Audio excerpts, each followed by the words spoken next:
Hey guys, how's it going? Today we're going to be working on a couple sets of planters. One set is going to have slight Halloween vibes. That's why we are here on the west side, because I need one of the gnarly looking branches out of this lilac.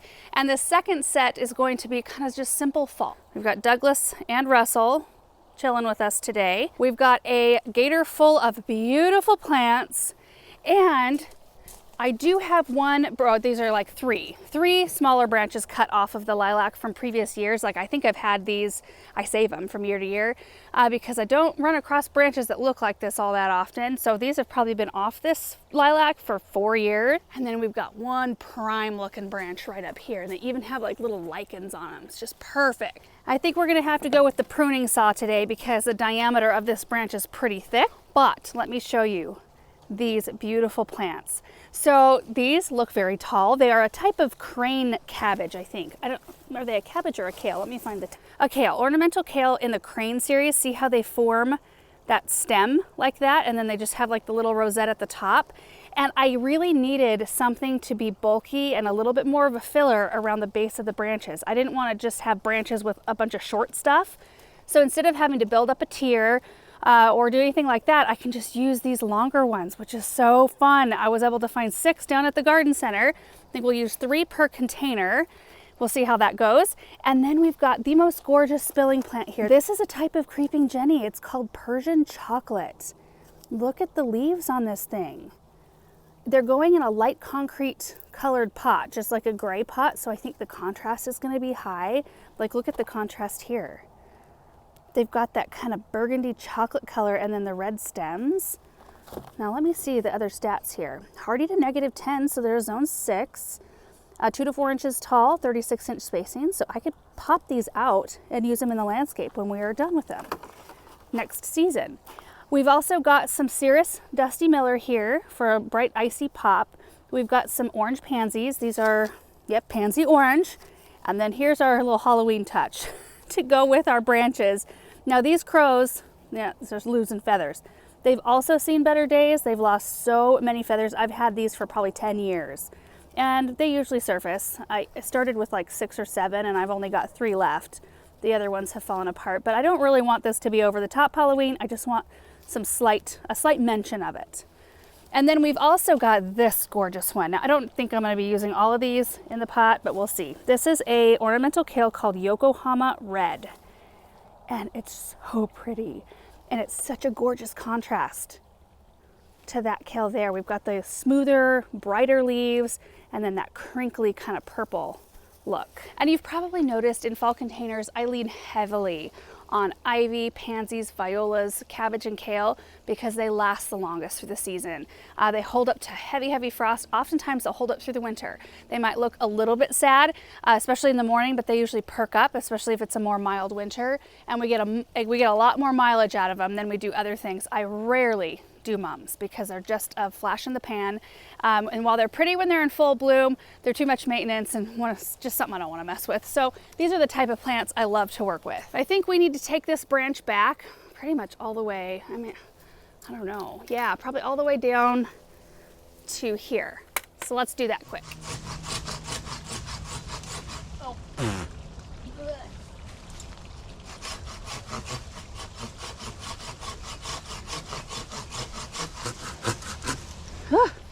Oh, didn't eat my Wheaties.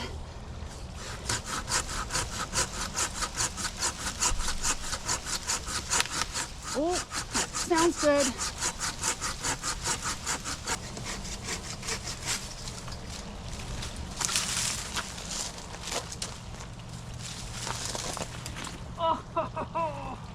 Oh, this is awesome. Oh, we're still a little bit in the shade up here. These are the first 2 containers I would like to plant using these branches right here. Aren't these just amazing? I love the bark here. And then especially on the branch we just picked, or just cut, I guess, all of the lichens are just so amazing. I'm gonna have to cut it down a little bit so that they'll match a little bit more closely. These aren't as tall.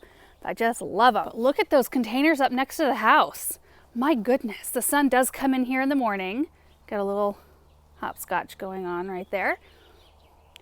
The Albrido coleus is just an amazing plant. Look at that. And the Pegasus begonias and the sweet potato vine are pretty much the only plants that ended up shining in our arrangement this year, but I love it. I love all the foliage here. I mean, we've got 4 really nice foliage plants: Alvarado coleus, the Dichondra Silver Falls. We've got, I can't remember, is that the Medusa sweet potato vine, and then the Pegasus begonia.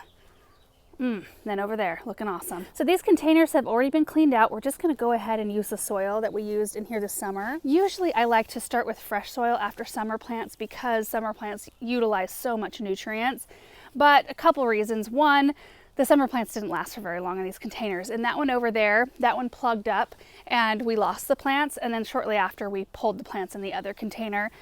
So they had been sitting. Douglas, he just swiped at me. Get.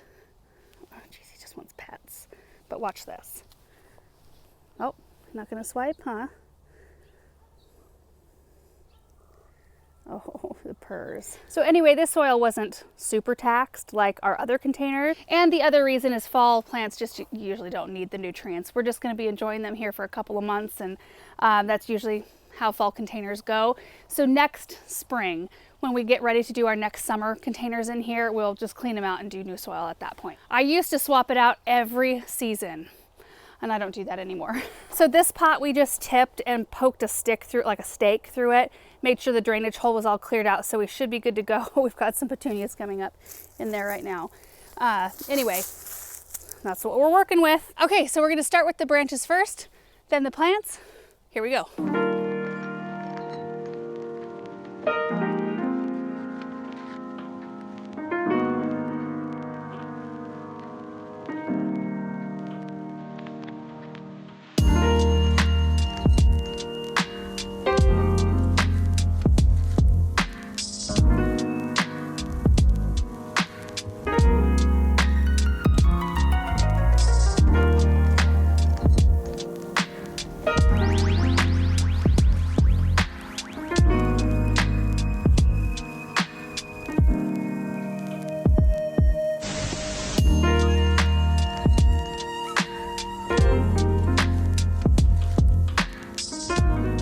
So the container is now in the sun, which is not usually the best light to show it in. So I might come out here later on once it's a little bit more dim so we can see the branches a bit more. But the branches are so cool. I love it. And the cool part about this too is that we can pop those branches out and put like red twig dogwood or curly willow for the wintertime, because most of this stuff will stay looking fairly decent.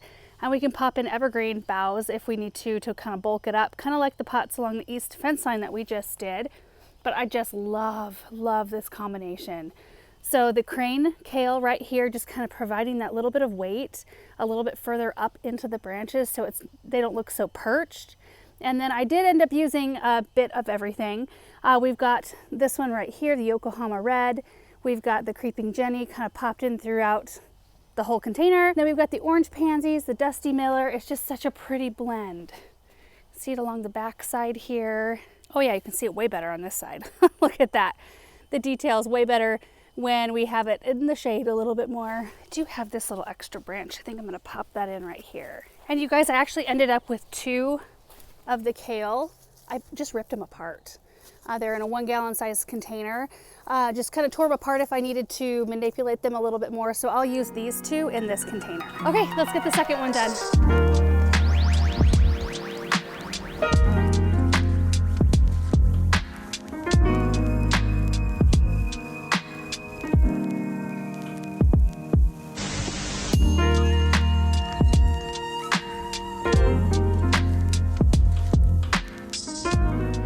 The second set of containers here at the entrance to the cut flower garden, and these are large, big black square ones. I did realize when we got out here that I forgot to show you the finished product of both of the first containers.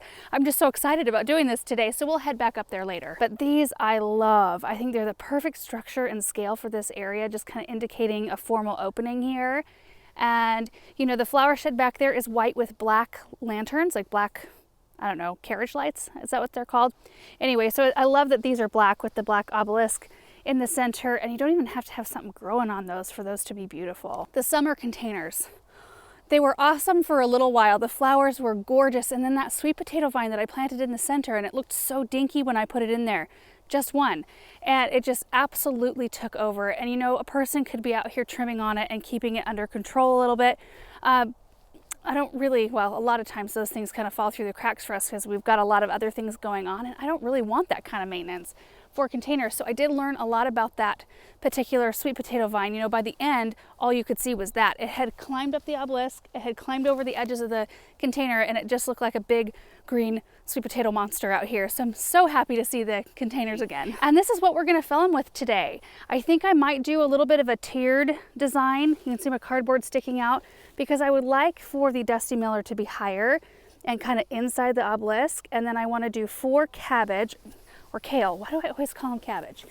These are coral prints.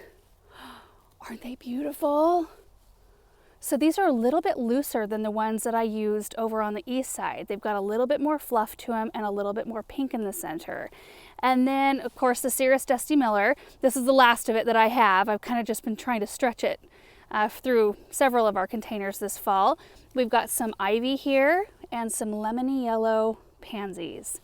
I think that will be a bright, fresh mix out here. So again, we did not clear out all of the soil. In fact, you can see some of the sweet potato vine coming back up, but I'm not too worried about that because it will die the first whiff of, you know, a colder night that we get.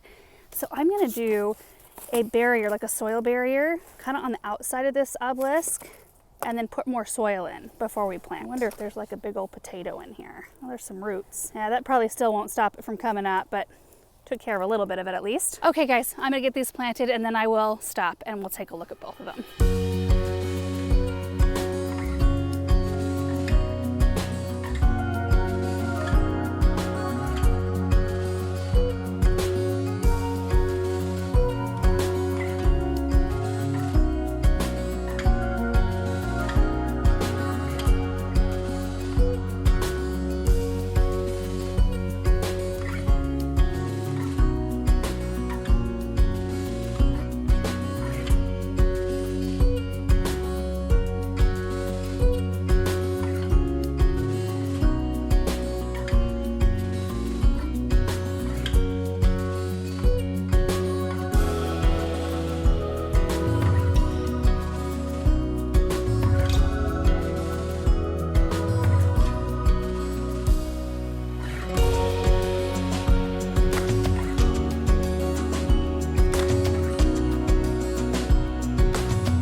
These are looking so fresh. I love it. Look at that.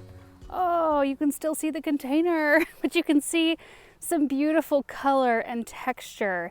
Because this is a square container, thus 4-sided, and we see it from all 4 sides, I just did the same thing on each side. So I started with the cardboard circle in the center, popped 4 Dusty Miller in. I would have filled the whole thing with Dusty Miller in the center, but I only had 8 plants left. So I had to split them up between the 2 squares. So I ended up putting a few little pansies in there, which I love. Like, this is our centerpiece right here. We don't need anything really tall and big in the center, but it was fun just to pop some of that color back in there. Then I did 1 cabbage per side, just centered it up, and then I actually had 7 ivy. I counted 8 pots, and then when I started pulling them apart, there was a dead one in the center of all, well, what I thought was 8. So I ended up putting a kinnicknick that I've had in the greenhouse since last winter in a 4-inch container, and it's a perennial. It's like a woody ground cover shrub, but I put that in one of the corners right there. It's a pretty little plant. I meant to plant this out by the pond, and I still will after I'm done using it here. And I think it's far enough apart from the ivy that it doesn't make that much difference. And I located it on the back side of the pot. So after the ivy on all 4 corners, there are 3 lemon yellow pansies that kind of surround the back side of each ivy. Oh, so 4 kale, 4 Dusty Miller, and 3, 6, 9, 12 plus 4, 16 pansies, 4 ivy. And each one of these, and these are huge. These are 36-inch containers. So I think that filled it up beautifully. I am gonna have to extend the drip line on these because I need it to go all the way around the base, like all the bottom plants, and then I need to be able to bump it up into the center and do a little swoop in there. So I'm gonna probably need to extend it about 18 inches or so on each one of these containers, and that's what will finish it off. But I did water them in with the hose and kind of cleaned off the containers. It looks so pretty right there, and then all the flowers around it still rocking. Next Saturday, which is the first Saturday in October, it's supposed to be 82. So I think our garden is just going to keep on going, which is perfect because I need to get out and I need to tag all the dahlias. I need to ID all those and decide on all the ones that we're going to be digging up this fall before they start losing their blooms. And our forecast keeps looking so great, it keeps pushing it out and giving me more time to do that. Anyway, those are the containers I wanted to get done this morning. And now I want to go out and plant probably a few perennials, some sedum, get those in the ground, and then we'll be done for today. All right, guys, I've got 7 of these sedum in the back of the gator right now. We're going to be planting them here along the stone pathway.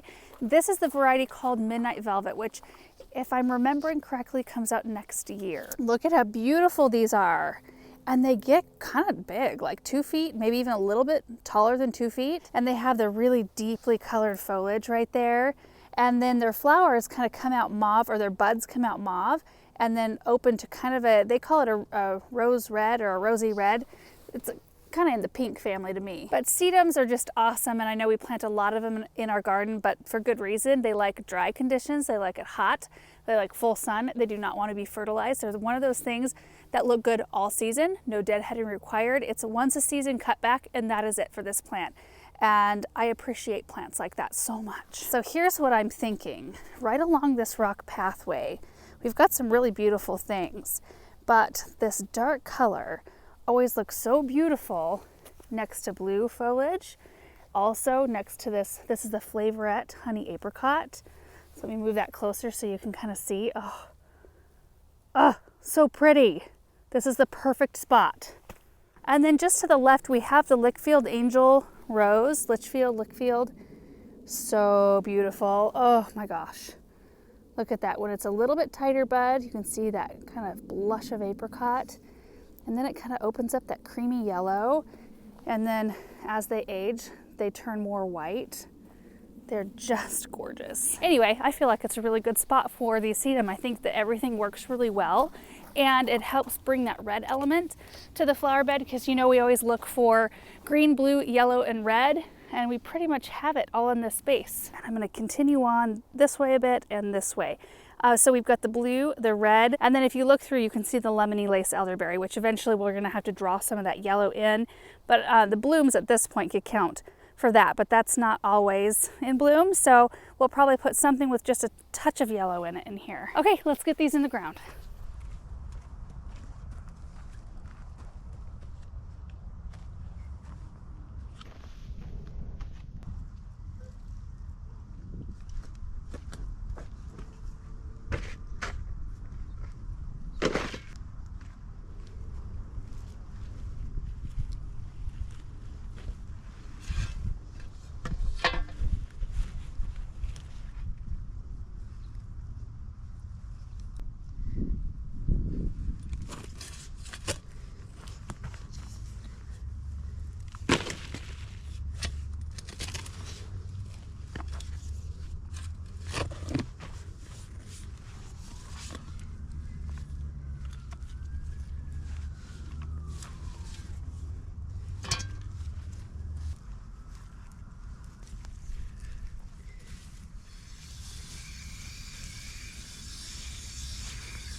All right, there they are, all planted and watered in.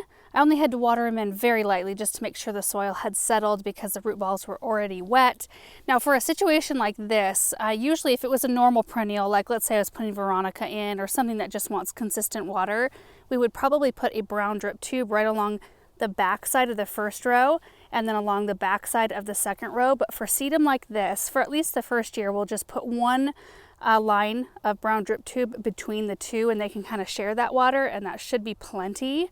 This side of the garden always holds on to a lot of extra moisture anyway.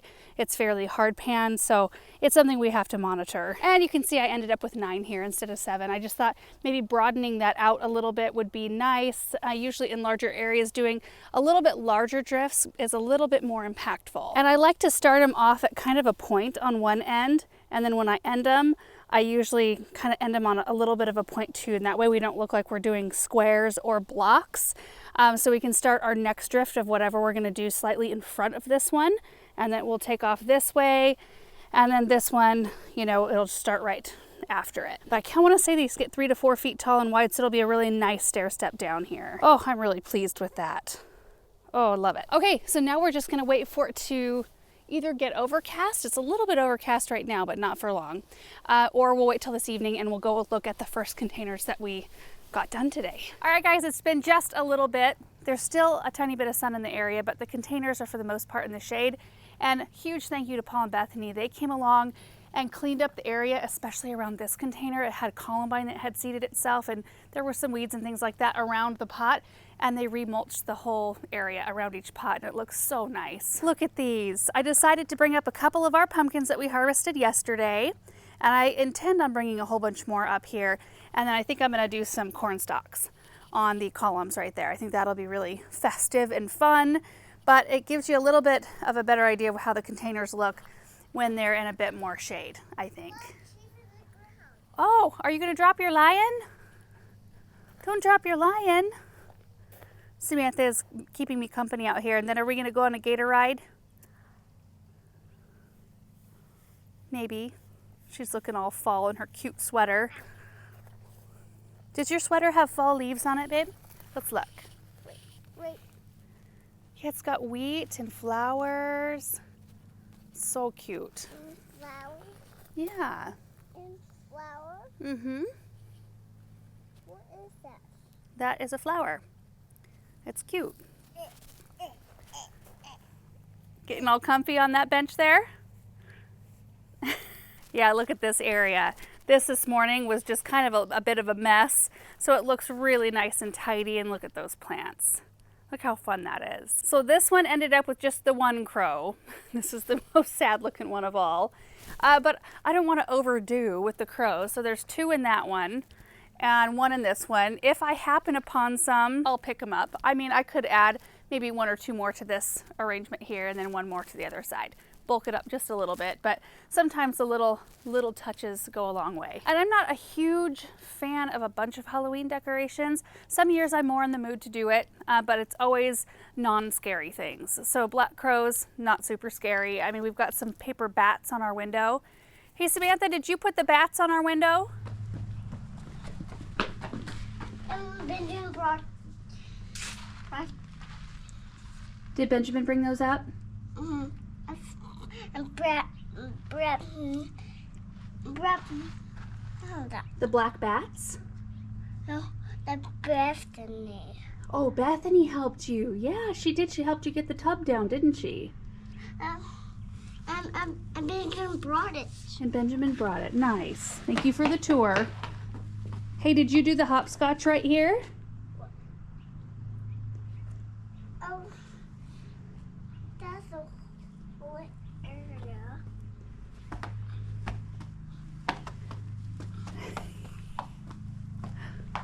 Wow. Oh my goodness. Amazing.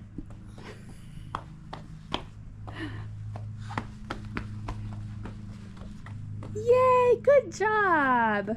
Okay, so here's a look from the back side. It's just kind of a pattern repeat of the plants here. You know, Dusty Miller, Pansies, Creeping Jenny, Kale.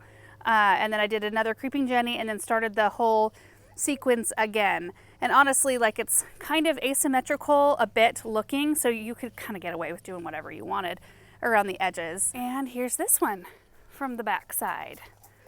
And I love seeing little hints of these gnarly looking branches coming through. So cool. Baby's crying. The baby's crying? Right here. Oh no. Are you comforting him? Give him a Band-Aid. Oh, Band-Aid where? Right there. Okay, well, how about just a kiss? All better.